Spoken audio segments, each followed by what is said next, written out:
The views and opinions of this broadcast do not reflect the views and opinions of Armed Media, UNU Productions and its affiliates. Enjoy the show.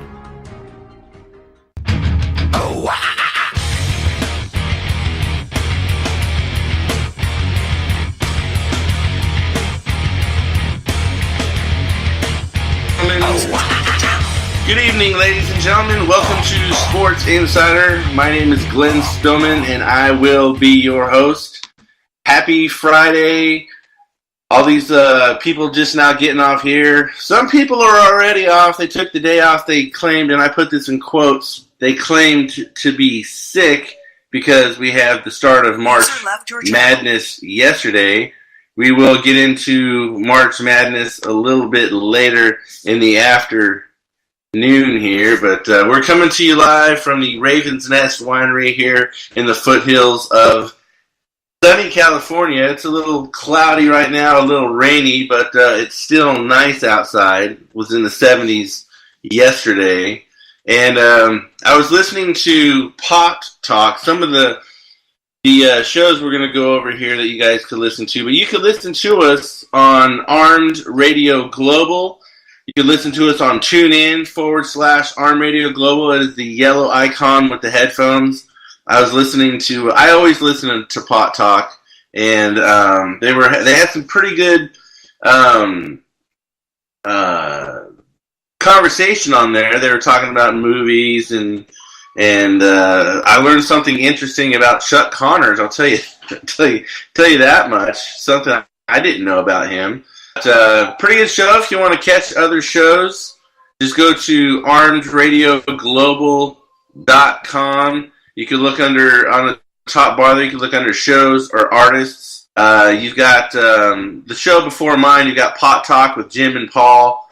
After mine, really, really good show. They got shows for everybody, actually. I mean, no matter what your style is. At Night Talk with Joe Rocks. They got Rock Talk with Amy Chafalo. They even got a all-you-could-eat foodie show. They've got just every day of the week. They've got shows. Go to Armed Radio Global and check that out. If you want to follow us on Facebook, go to Armed Radio Group News. If you want to follow me on Facebook personally, my name is Glenn Spillman. You can follow me on Twitter, on Facebook, and again, you can text throughout the show. I get a lot of texts throughout this show from people from all over. I mean, the show is going out all over the world. If you're driving in your car, you could listen on TuneIn. On your phone, if you got the TuneIn app, check us out. We were supposed to have an MMA fighter on tonight, but I didn't hear back from him until Wednesday, and by then I already had the show mapped out. And so we're going to have next week, we're going to have James Kirby, MMA fighter, on the show, so that is going to be exciting. And if you want to call in, you could dial 916-420-0697. For those of you who listen to the show, you also know that I'm a writer, I'm a director, I'm a producer, I'm an actor. If you want to go check out a couple of my books, go to Amazon.com, just type in my name, Glenn Spillman, and you'll see the books pop up. For those of you who want a really interesting show tonight, check out Betrayal after my show. And I tell you what, man, I already know the subject matter of that show, and it is dark, it is deep, and it is wicked. So check that out. Again, if you want to call in, 916-420-0697. And if you want to follow Sports Insider page on Facebook, just type in Sports Insider. Bam. There you go. There you got it. And you can follow me on social media there.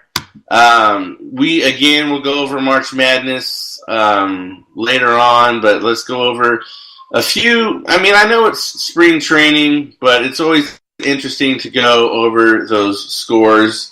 I know kind of glorified practice, but you've got the 15-8 Yankees playing the 12-12 Philadelphia Phillies. The Phillies got Bryce Harper that they just paid $330 million for I believe it was 13 years. And Mike Trout blew that out of the water, man. I mean, he got like $430 million just south of $500 million for a shorter length of time. Hey, man, Beantown, Boston, yeah, they're beating the Twins 9-4. Boston is 10-15. Twins are 13-11. My beloved Dodgers, my hometown of LA, lost to the Diamondbacks 10-4. They're sitting right at 500 at 12-12. So again, spring training is just glorified practice to me, so I don't take too much precedence in spring training. You've got the Nets playing the Lakers tonight here at about 30 minutes after this show is over, so 7:30. Lakers 31-40, not that great. They're 18-16 at home. They're playing the Nets 37-36, 16-20 away.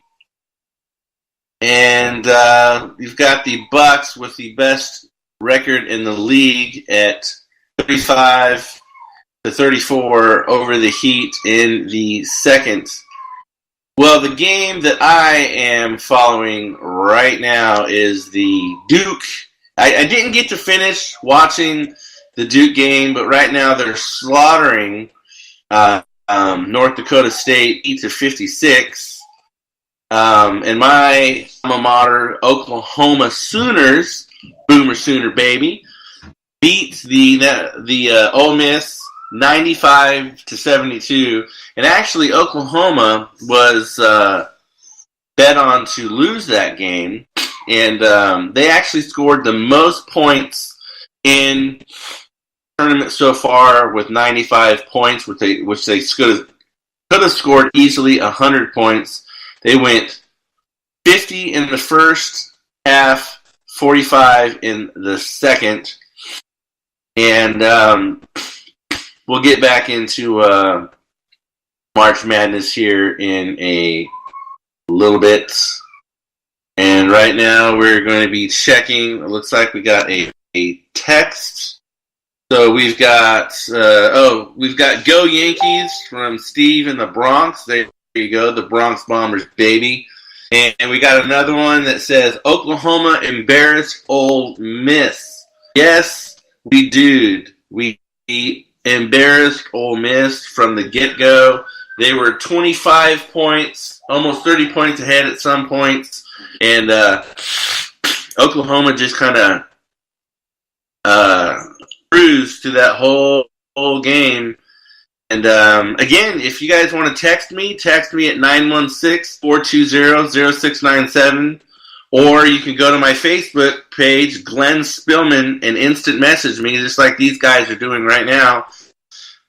So I've got I got a text from Oklahoma, I got a text from New York, and someone just sent a emoji with the L on the forehead, and it says, loser. I don't know who they're talking to, if they're talking about me, or if they're talking about the team that Oklahoma played, because they are an Oklahoma fan.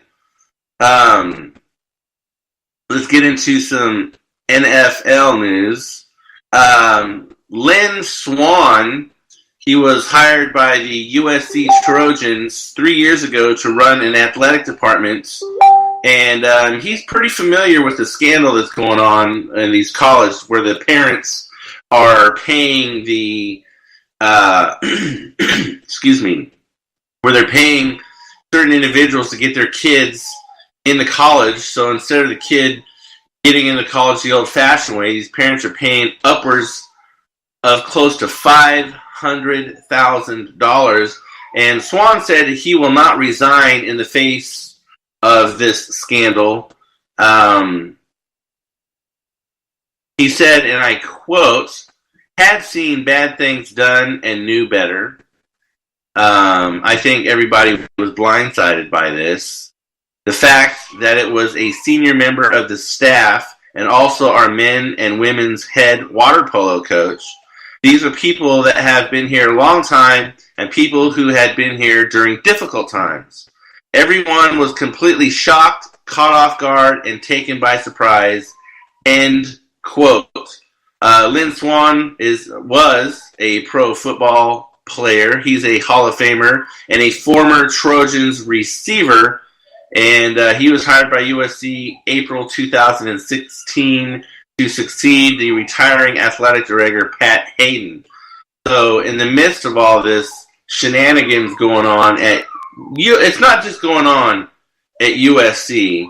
It's going on all over the United States and all over every school, from D1 schools to D2, 3, 4 schools. The person just texted, Ole Miss was a loser. Yes, absolutely.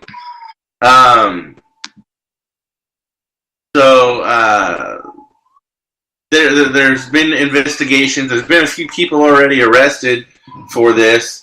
And when you hear me pause, I'm drinking this, once again, delicious coffee that I got. I actually brought some back from Strawberry Lodge last weekend. And it is a Norwegian coffee, and it is absolutely freaking phenomenal. So I will be drinking some of that. I've got a little bit of sore throat, so we'll be probably having 2 or 3 cups of that throughout the show. Investigation is underway into alleged battery involving a juvenile at the home of Kansas City Chiefs star wide receiver Tyreek Hill. In a statement, the chief acknowledged the investigation involving Hill is taking place. I quote, "The club is aware of the investigation involving Tyreek Hill. We're in the process of gathering information and have been in contact with the league and local authorities. We'll have no further comment at this time," end quote. Of course they won't have any comment. They don't want to say too much. I just got a text in. It says, "It's sad when parents have no faith in their own kids that they have to pay them to go to school." That comes from Missy from New Orleans, or Nolans, however you want to say that. Cajun, Rajon Cajun. Thank you, Missy, for the comment. So, an Overland Park police officer, John Lacey, said in a report, "The case has been turned over to prosecutors for review. No charges have been filed against Hill," and Johnson County prosecutor spokeswoman Christy Bergeron didn't immediately return a phone message seeking a comment. So a lot of people are hush-hush on this. They were called to Hill's home Thursday to investigate an alleged battery in which the juvenile was the victim, and Hill's fiancée is listed as "others involved," and that is in quotes. Hill was not listed on the report. Officers were previously called to Hill's address March 5th to investigate a report of child abuse or neglect. Hill's name was listed on that report, according to an Overland Park police officer. The case was closed 3 days later, then prosecution was declined. Kansas City Department of Children and Families is also told that the Kansas City Star that is in the investigation is the most recent incident. And here is a quote, "I can only confirm we received a report and investigation is going on," end quote. That comes from Mike Deans, who's a spokesperson for the DCF. So while at Oklahoma State, which, he went to the wrong school. I mean, Oklahoma State, bunch of losers. Hill was convicted of domestic assault for an incident in which he was accused of punching and choking his girlfriend. He was given 3 years of probation and ordered to undergo anger management classes. He completed probation in 2018, and his conviction was dismissed. Well, do you see a pattern here, folks? It happened at Oklahoma State. It happened March 5th. And it happened again most recently. You've got child neglect. You've got a domestic violence involved a former girlfriend choking and hitting. So here's the pattern. Well, obviously the anger management classes didn't work for this cat, but I mean, it's sad. Whenever there's children involved, it's always sad. I mean, whether they witnessed it or whether they're part of the abuse.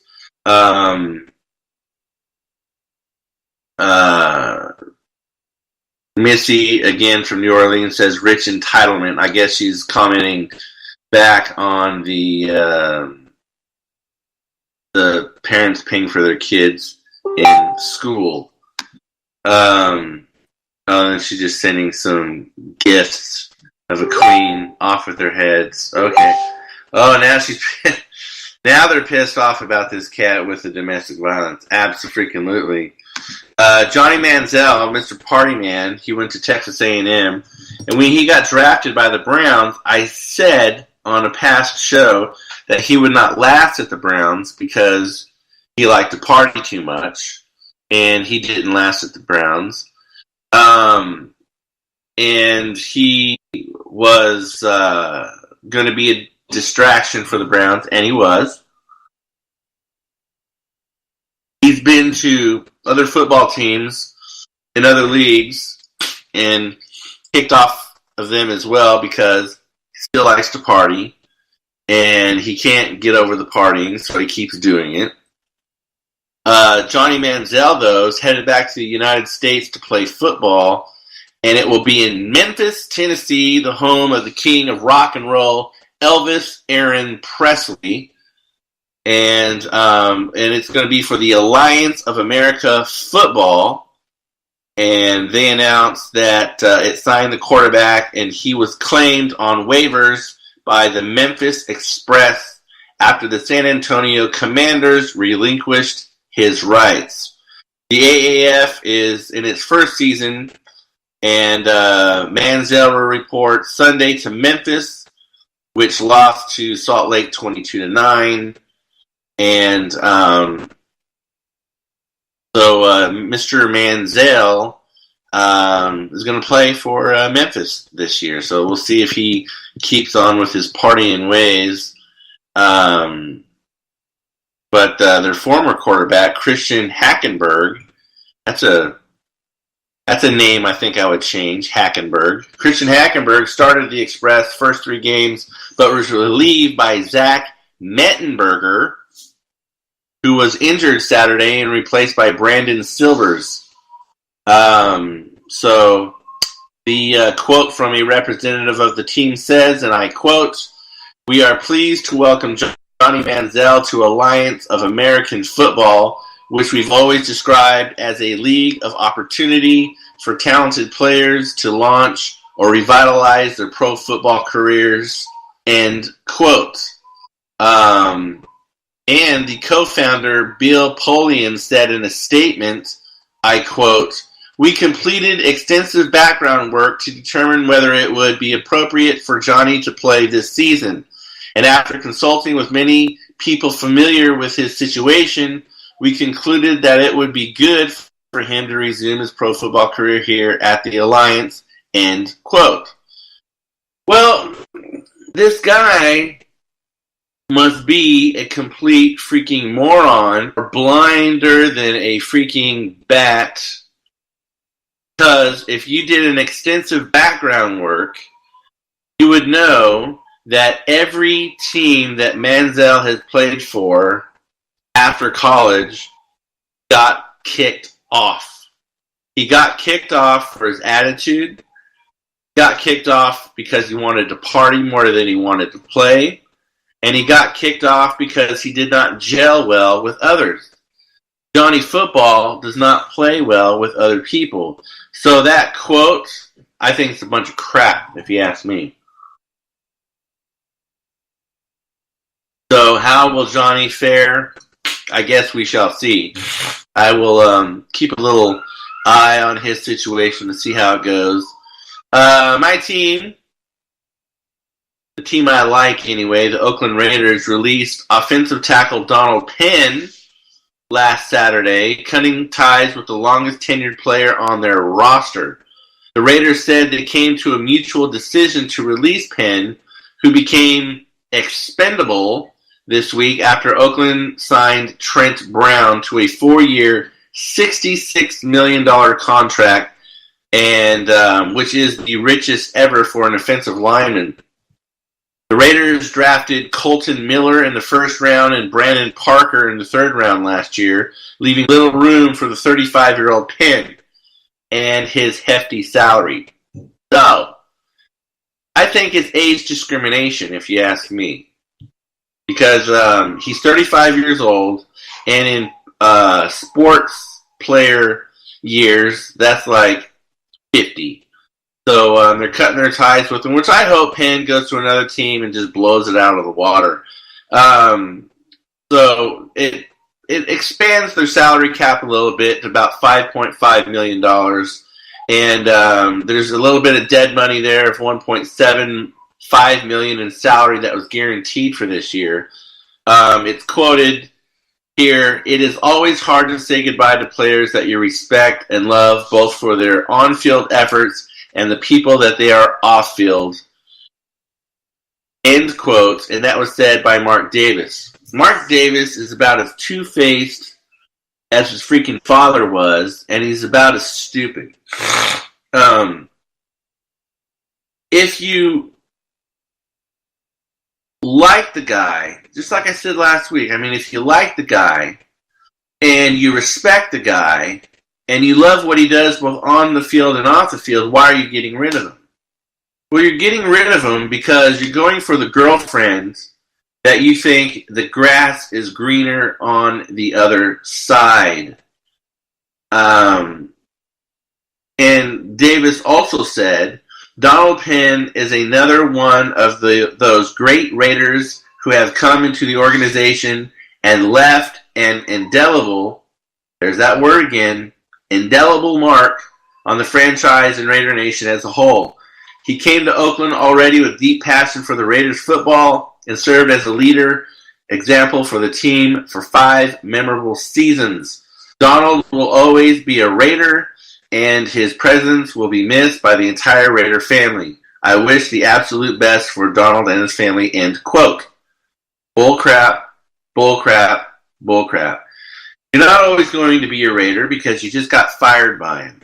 Now, I know the Raiders think once a Raider, always a Raider. But Davis does not know how to run a football team, and he's just getting rid of players willy-nilly. And I don't think that's cool at all. I think Davis is a joke. I don't like him. I never did like him. I'm not going to like him. And even though I'm a fan, I just don't agree with what's going on with the Raiders right now. Foxborough, Massachusetts talked last week about Martellus Bennett coming back to the Patriots and playing with his brother. He's going to come out of retirement. He was. Now he's not anymore because he's staying retired. Someone just texted me, I think he wants to kill the Raiders team, and that is Bill from San Francisco. Well, Bill from San Francisco can be a Raider fan or can be a San Francisco 49er fan. Either way, you're right. His father, Al Davis, killed the Raiders, just like Jerry Jones is killing the Dallas Cowboys. I mean, this guy is a bipolar narcissist sociopath, man. I mean, it's my way or the highway. It's all about me. I'm not going to have anyone tell me what to do. I'm going to be the rule maker, and everything I say goes. So this is a quote from Martellus Bennett. I would love to play ball with my brother. It would truly be a dream come true, but my biggest dream is to change lives with my creativity, and that's what I'm currently doing. End quote. Now, Martellus won a Super Bowl championship with the Patriots in 2016, and he returned briefly, very, very, very briefly, to the Patriots in 2017, and so he has started a creative agency with the aim of being to inspire youth. And he goes on to say, and I quote, I appreciate all the love, but this is way bigger than the game of football. He put that up on Instagram. So yeah, when you're dealing with youth and you're trying to make an impact in their life, it is always it's always a good thing. So I commend him for that. You know what would be cool though is if he came out of retirement and played just a few games. You know, make your dream come true, and you can still do your thing. That hey, you know what? I'm not in the guy's mind, so I can't really say anything on that. Last news on the NFL, former Jacksonville Jaguar quarterback Blake Bortles has agreed to terms on a one-year deal with the Los Angeles Rams to be Jared Goff's backup. So Blake Bortles, who once was touted one of the best quarterbacks in the draft, has been fired by the Jacksonville Jaguars and is now playing with the Los Angeles Rams as a backup. How does it feel? I'm gonna ask him. I'm going to ask him, and I'll let you guys know if he answers this question or if he tells me just to piss off. I'm gonna ask him, how does it feel to go from being a starting quarterback and a high-touted rated quarterback to a backup? I want to know what he has to say. Ichiro Suzuki, now earlier in the week, he wasn't sure if he was going to retire or not. I mean, he's 45 years old, still doing great things. But he retired from baseball and has over 3,000 hits with if you combine his hits from Major League Baseball and Japanese baseball, it's over 4,000 hits. But they don't really count the Japanese baseball. They think that it's more like AAA over there. That it's not as... But if you have Major League Baseball stats, that's what it should be. It should be MLB stats, not MLB, Tokyo baseball, UK baseball, any of that stuff. It should be one league and one league only. That shouldn't be a factor in his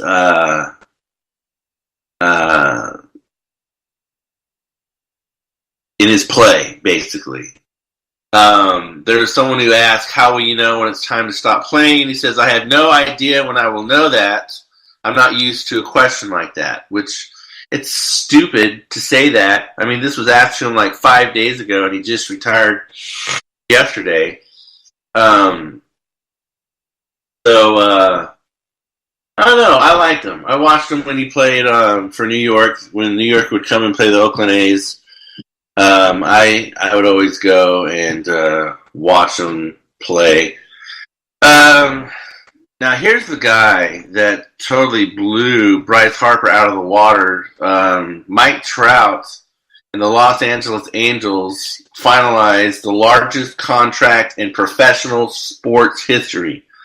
Not just baseball, but in sports history. A 12-year deal worth more than $430 million. Now, Bryce Harper got a 13-year, $330 million. So, Mike Trout got 1 year less and over $100 million more than freaking Harper. He's touted as the greatest player of his generation, so the Angels should lock him up for the next 12 years. Trout's only 27 years old, and he won 2 American League MVP awards and finished second 4 times, and he will receive an average of nearly $36 million a year. So, if you want to do the math on that, that is 30% larger than the $330 million deal Bryce Harper got. And, this guy is blowing, in sports history. Canelo Alvarez got a deal by more than $65 million, but $430 million? Come on, man. Trout, he was due to be a free agent next year, 2020, and they were expected at that point to set a frenzied bidding war to the large market teams, like the Yankees, the Red Sox, people like that. So Harper was asking Trout to join him in Philadelphia, which is basically 45 miles from Trout's hometown of Millville, New Jersey. But the Angels put a nix to that. They said, hey, man, here's your freaking deal. And now the guy is the richest freaking player in history. It's argued that he's put together the greatest start in a career in baseball history.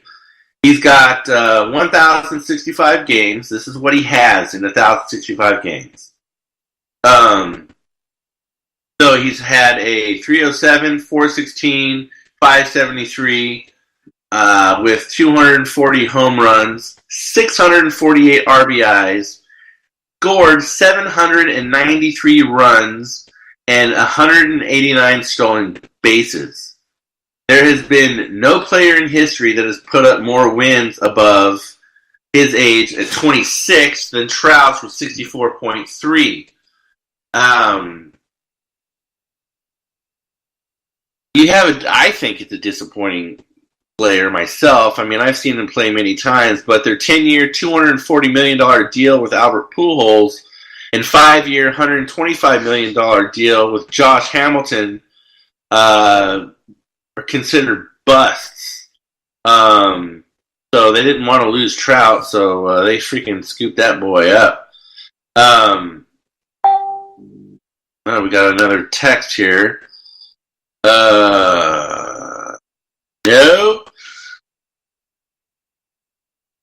Nope, not another text. Sounded like it, but nope.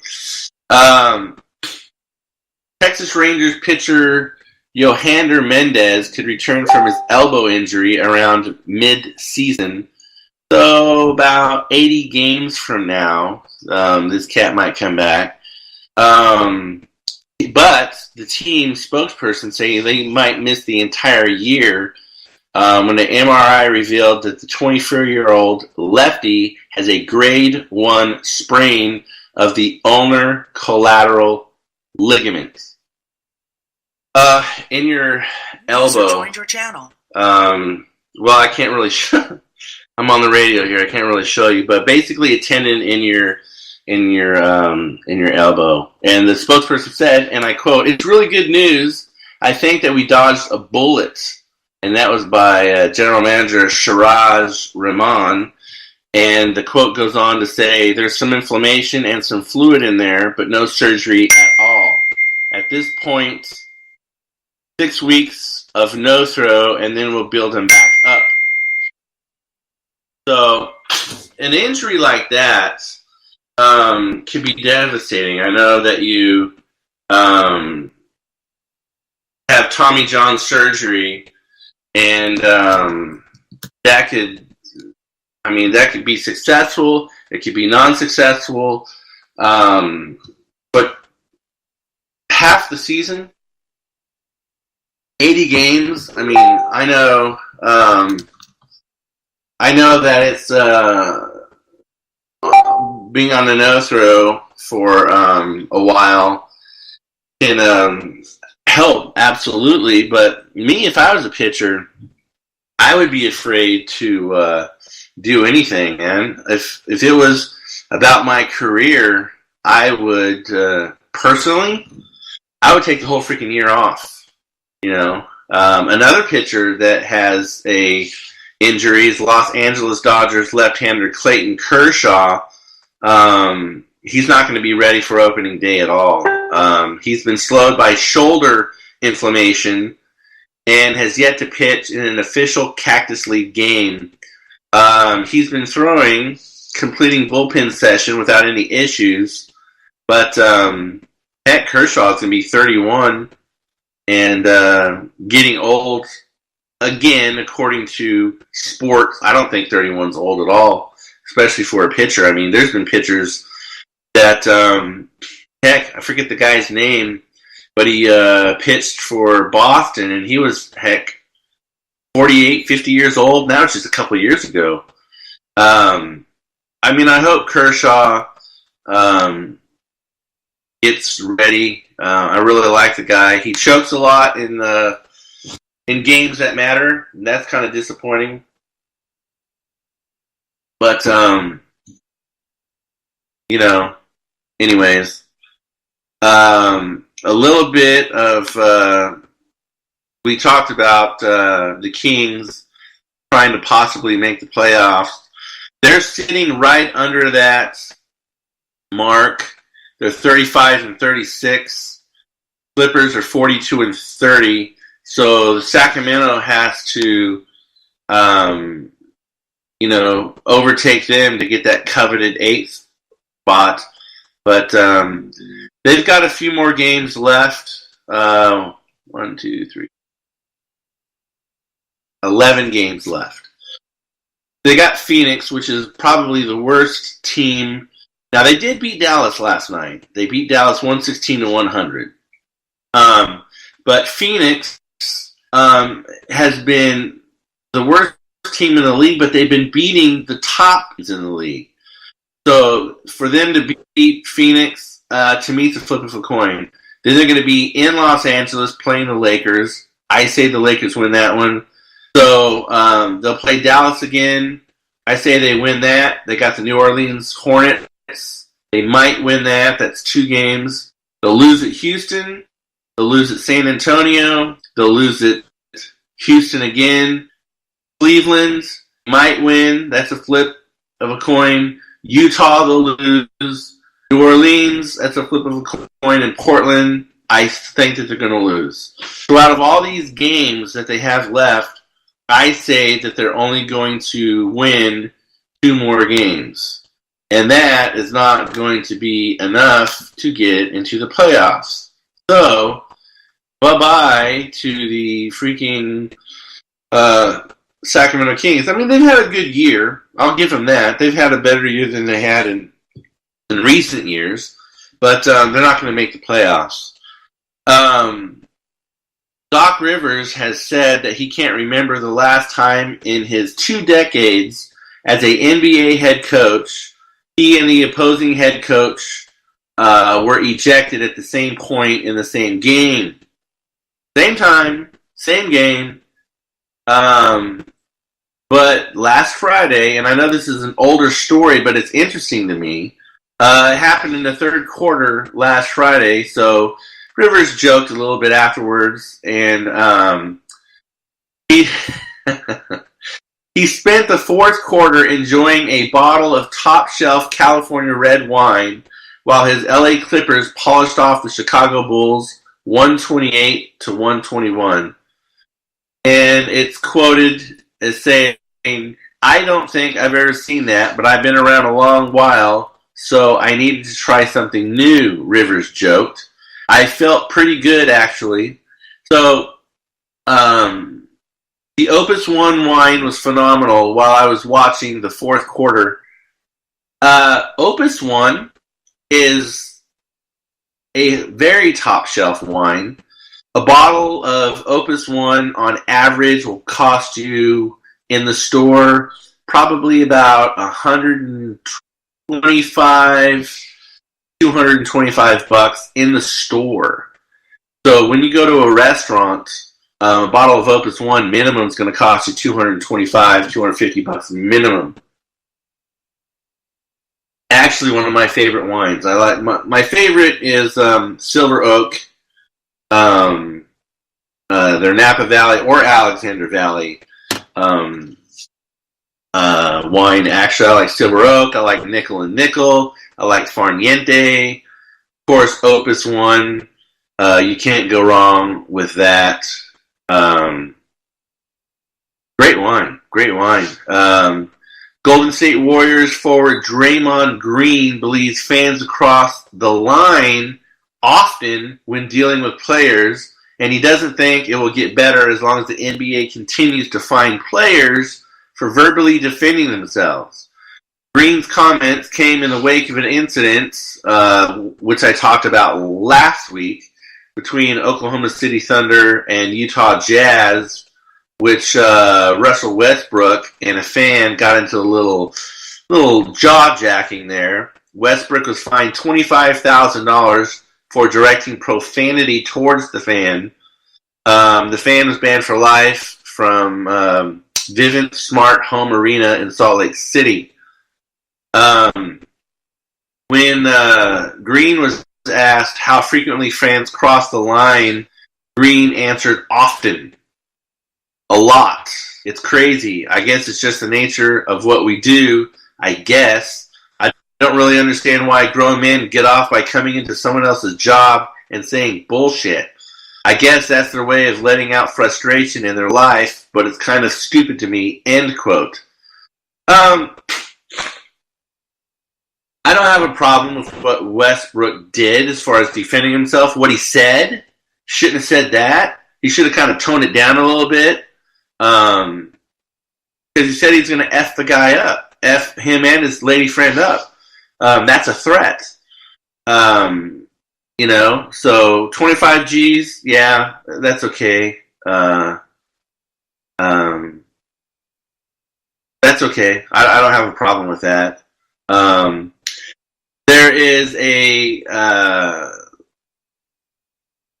second fan that the Utah Jazz kind of got rid of as well.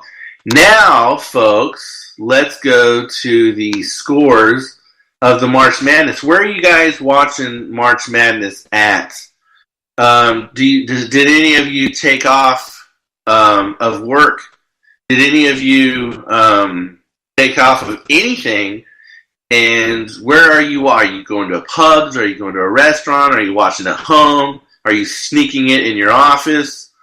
Today, I've been watching March Madness since about 10 after 9 in the morning, and I've watched basketball all day long. So, let's go over some scores, shall we? We've got number 9, Oklahoma, beating Ole Miss, number 8.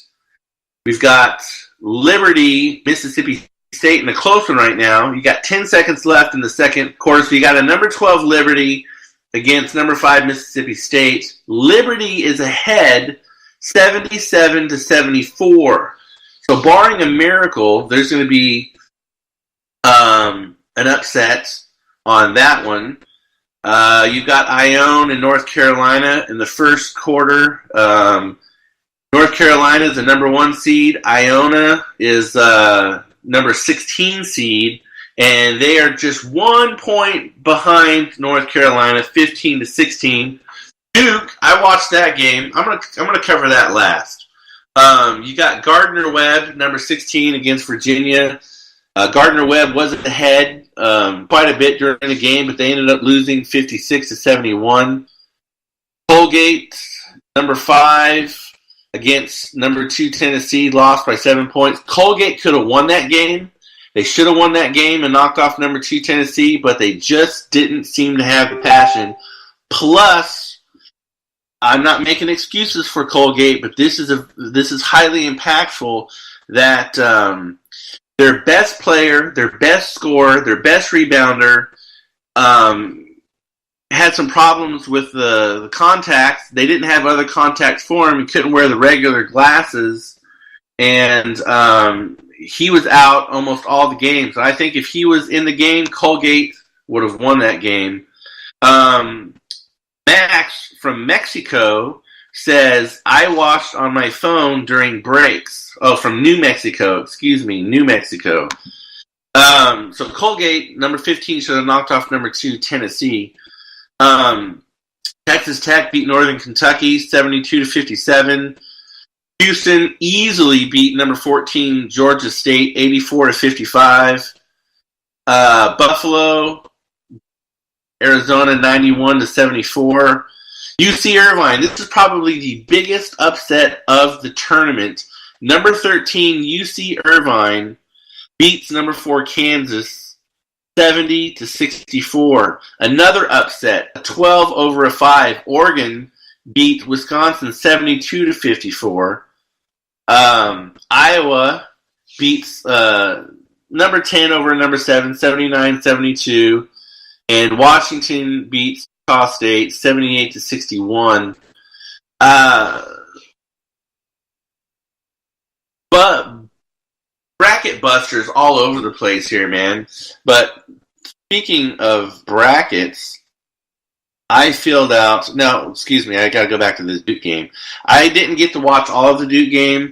I watched the first half and about 10 minutes or so of the second half. Now, the first half, North Dakota State was neck and neck with Duke. Duke just did not look like Duke.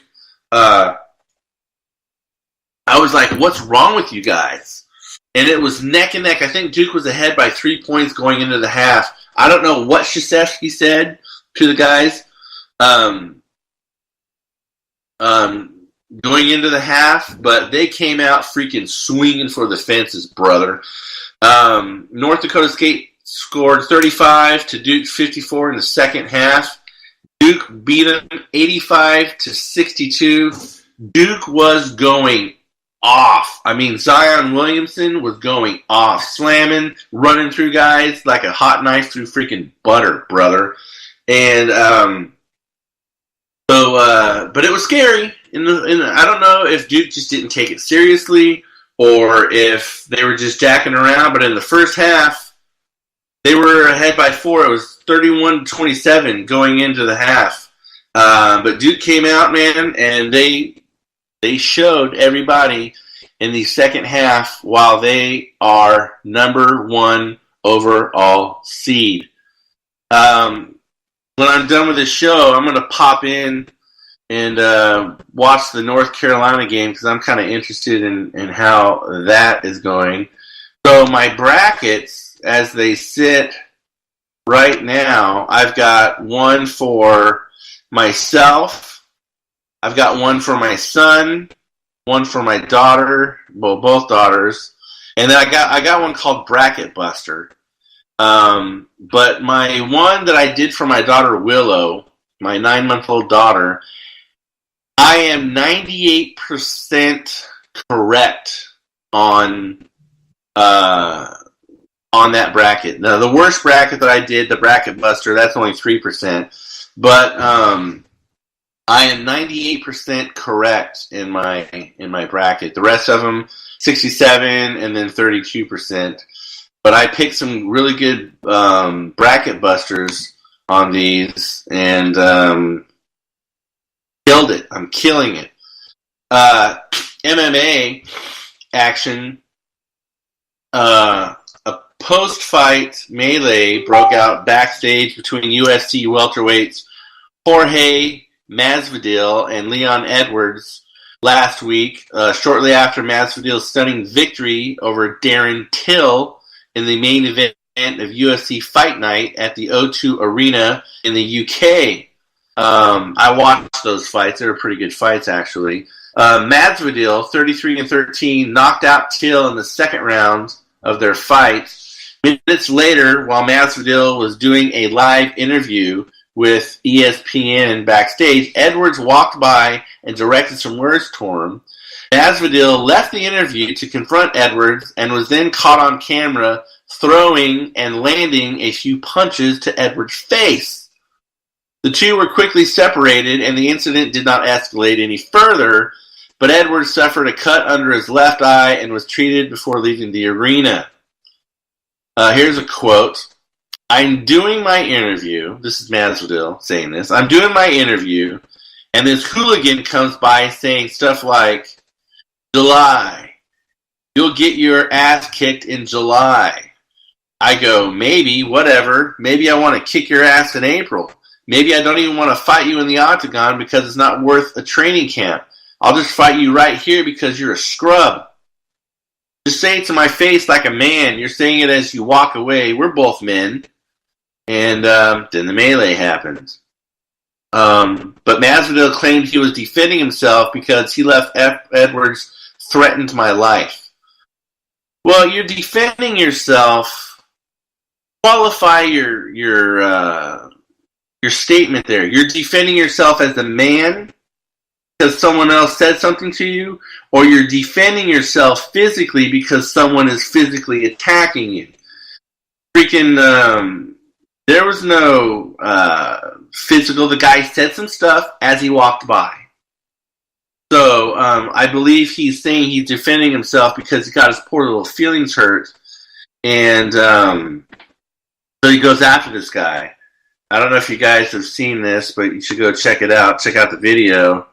And you'll see this cat in this little melee. Hall of Fame, speaking of their Hall of Fame, Great Britain's first UFC champion will be its first Hall of Famer. Michael Bisping had a record of 31-9 and is the first inductee of the 2019 UFC Hall of Fame. He'll be the fifth member of the UFC Hall of Fame's modern wing, joining Forrest Griffin, BJ Penn, Uriah Faber, and Ronda Rousey. He's also known as the Count. He ranks number 2 all-time in UFC wins, which was 20. Time in the octagon was 6 hours, 5 minutes, 33 seconds. 1,567 significant strikes. And he holds the middleweight records for wins, which is 16. In the middleweight division, he had an octagon time of 5 hours, 15 minutes, 15 seconds, and 1,384 significant strikes. His strikes total almost 600 more than any other middleweight ever. He holds wins over Dan Henderson, Anderson Silva, Luke Rockhold, and he's the only person to win Ultimate Fighter and both win and defend a UFC title. So if you guys have seen the reality show Ultimate Fighter, you know what I'm talking about. If you haven't seen it, look it up, check it out. And actually, it's pretty good. I like the show. It's really, really well put together. So Bisping says it's hard to have the level of talent needed to compete in the UFC for any amount of time. So that's true. I mean, you've got talent all over the place in the UFC. You've got it. That's why I tell you guys, watch the undercards. You've got talent there. You've got talent in the main cards. You got talent all over it. If you're an MMA fighter and you're fighting in the UFC, you've got talent. I don't care if you're at the bottom of the rung. I don't care if you're the top of the game. You've got talent. Still going on with the Conor McGregor debacle.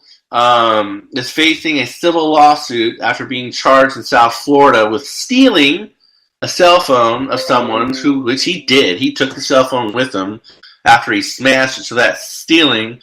So the 22-year-old Ahmed, I can't even say the last name, Abzarak, filed a lawsuit seeking more than $15,000 on Thursday, accusing 30-year-old McGregor of battery, assault, and intentional infliction of emotional distress. The Miami Beach police say McGregor was leaving I already told you guys the fountain video when the guy tried to take a picture of McGregor. McGregor got pissed, slapped the phone out of the guy's hand, stepped on the phone, broke the phone, took the phone, and McGregor's criminal defense attorney called the lawsuit a quick effort seeking a payday. Well, freaking damn right. I mean, I'm wondering why the guy's only asking for $15,000. Why don't you take off the 1, back up to 5, and put a 0 there, ask for $50,000. Because what McGregor did was asinine, and I guarantee you, if the guy only got half, then he'd get a payday of 25 G's. Absolutely. A quick effort seeking a payday. Freaking right, man. McGregor was a freaking jerk off for what he did, and he should freaking pay for it. We've got only a couple more things to go over, but you know what? We're running out of time. I want to back up and tell you guys how you could follow us. Follow us on Facebook, Armed Radio Group News. You could follow me personally on Facebook at Glenn Spillman. You could follow the Facebook page, Sports Insider. My Twitter handle is, again, Glenn Spillman. And you can go to TuneIn and listen to all of the shows that you want to listen to. And go to TuneIn, get the little yellow icon, and go check that out. You can go to armedradioglobal.com, check out all the news. Follow us on social media so you can kind of up to breast on what's going on. Listen to the show after this, Betrayal.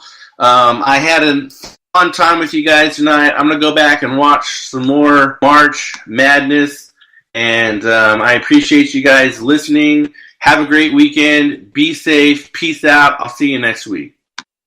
Get up, come on, get down with the sickness.